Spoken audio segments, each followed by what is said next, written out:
Hello, dans cette vidéo, je vous retrouve pour vous faire une art review des jolies trouvailles que j'ai achetées le week-end dernier, le 4 décembre 2021. C'était le week-end fou des marchés d'illustrateurs et d'illustratrices. Il y en avait 3 millions, mais là je vais vous parler de ce que j'ai acheté à Papier Cadeau, le marché organisé par Le Tank.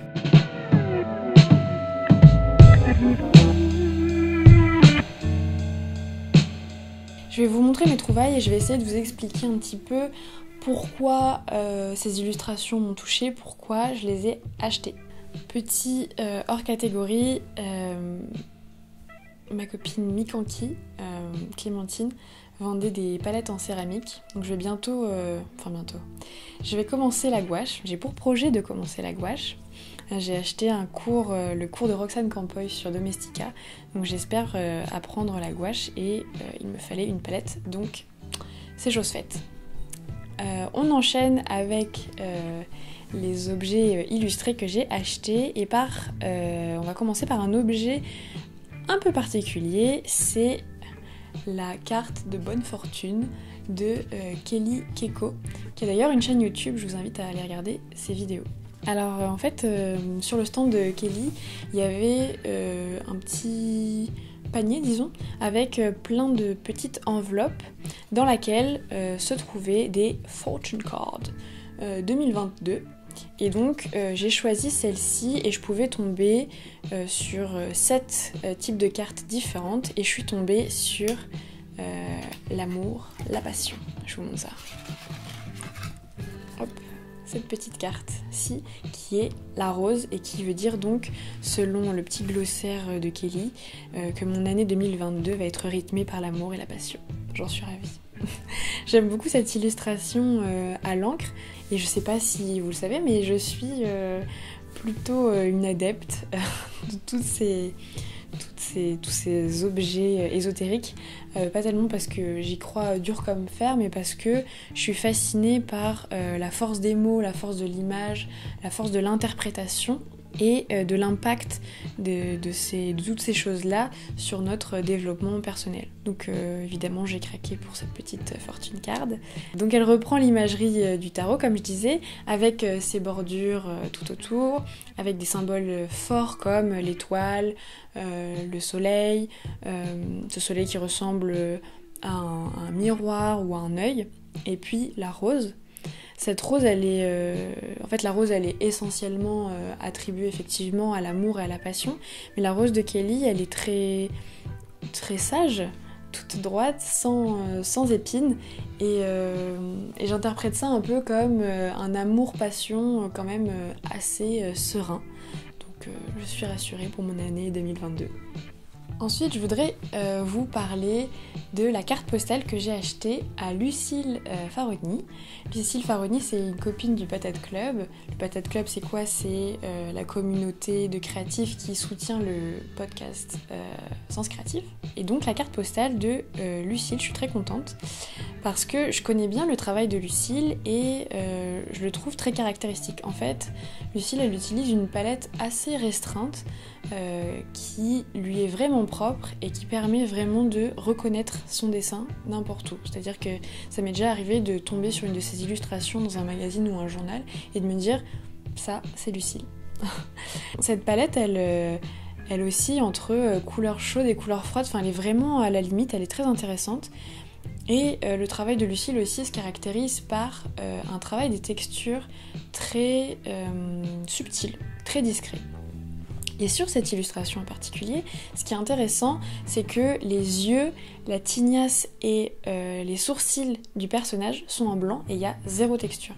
C'est un blanc pur et ça attire l'œil très fort. Et ça en fait confère, je trouve, au personnage qui est représenté une certaine prestance, une certaine force.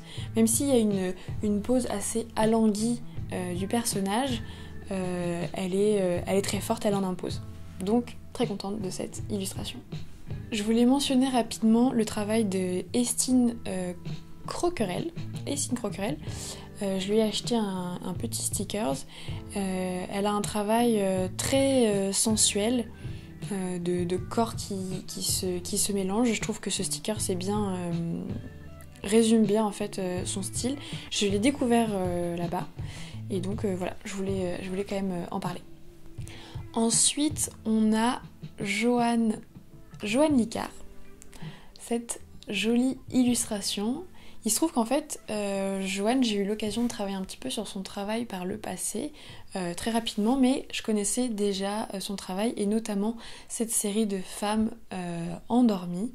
Je trouve que le travail de Joanne est très beau, très poétique et il y a quelque chose d'assez inexplicable dans son travail. Quand on le regarde, on constate bien, si on a l'œil assez aguerri, que c'est du dessin digital, mais pourtant ça me fait penser à la gouache, à la douceur de la gouache.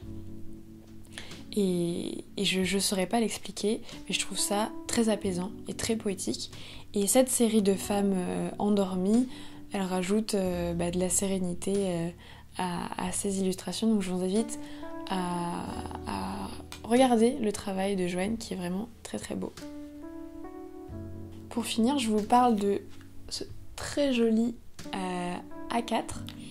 C'est le travail de Marine Lognonnet que je ne connaissais pas, que j'ai découvert sur place et c'est une très belle surprise. En fait, Marine m'a expliqué qu'elle travaillait de manière générale souvent sur des portraits de femmes et elle a décidé d'un petit peu changer dans ses dernières productions. Elle a constaté qu'en fait que l'homme en tant que sujet d'illustration n'était pas très traité et encore moins les nus d'hommes.